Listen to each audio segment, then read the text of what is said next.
The poem The Raven was published in January 1845. It is known for having a certain musicality supernatural and mysterious air. The poem will talk about a talking crow that visited Yame. This one was known as a student who still mourned the loss of his true love called Lenore. For that reason, he had gone a sad man. We will make analysis between the poem and the human relationship with the memos.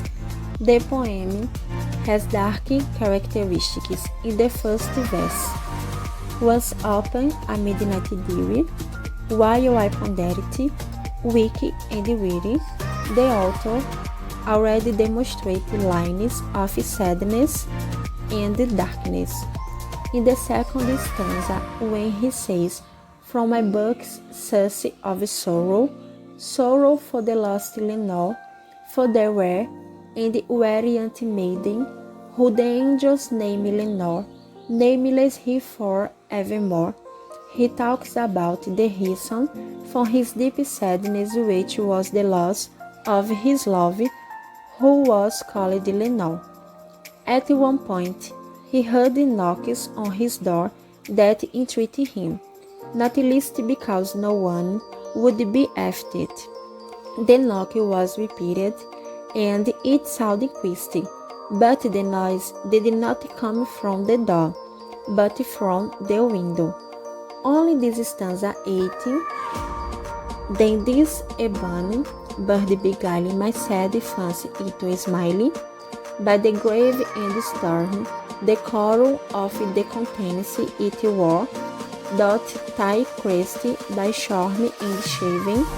Thou, I said, art sure no craving, ghastly green and enchanting, heavy watering from the nightly shore.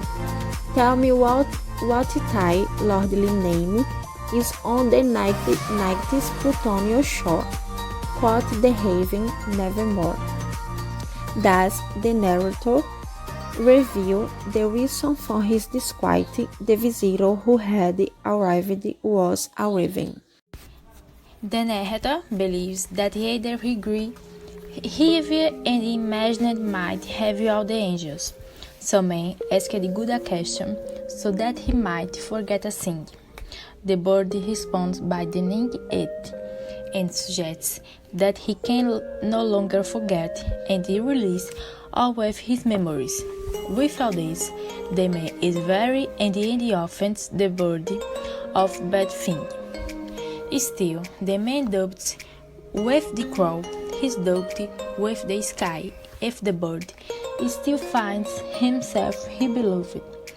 When he reaches his sky, the crow answers him once again with its never again, making him furious. In the last strophe, let this word be our farewell, singing, bird, or the view. I shouted arrogantly, go back to the stormy and to the plutonian coast of the night. After asking the crow several questions about his late wife, the crow just replies, never again. Then he starts to get angry and disappointed. For Ellen, poetry is the terrain of the single sense. He interprets the poem from a rational action and from it, without bringing anything back. That purpose would be that obscure but those things that are of the crow. The poem as a whole makes us reflect on the presence of the crow. Edgar raises the issue that the bird knows what he says or wants to call something in the narrative of his poem. In fact, the narrator shows himself in the course of his poem. He starts off slow and sad, then he gets distressed and regretful, and eventually he ends going crazy. Analyzing the poem through the question of human conflict, the question of remembering and the desire for forget. It can be said that the crow played the role of reminding the man of his beloved Lenore, like in the poem to reality. Have you been in a situation like this? Has anyone ever reminded you of something you wanted to forget?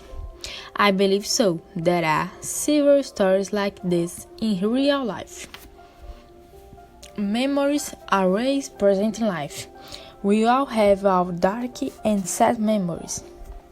So, to finish our work, we would like to disclose a poem written by Robbie Dahl, a contemporary and famous writer on Instagram and the writer of some books. Memories by Ruby Doll. Sometimes the memory of an experience doesn't leave you. You just learn how to live with it. Time is split in half between your life before that event and after it. And it no matter how much you wish you could turn back the clock, you just can't. Sometimes an experience is so life-changing that it causes you to rethink your whole existence and where other people stand in your life. And after that, you can never see anything in the same way. Sometimes the hurt is so raw that you can't move on from it without leaving a huge chunk of yourself in the past. The only way you can step away from everything that happened is by refusing to think about what was or what could have been and instead focusing on what is. And the truth is, whatever happened has happened now. You need to learn to live with it. You need to learn to accept it. You need to understand that some things are not meant to be. And rather than letting this break you, let it make you stronger. Thank you.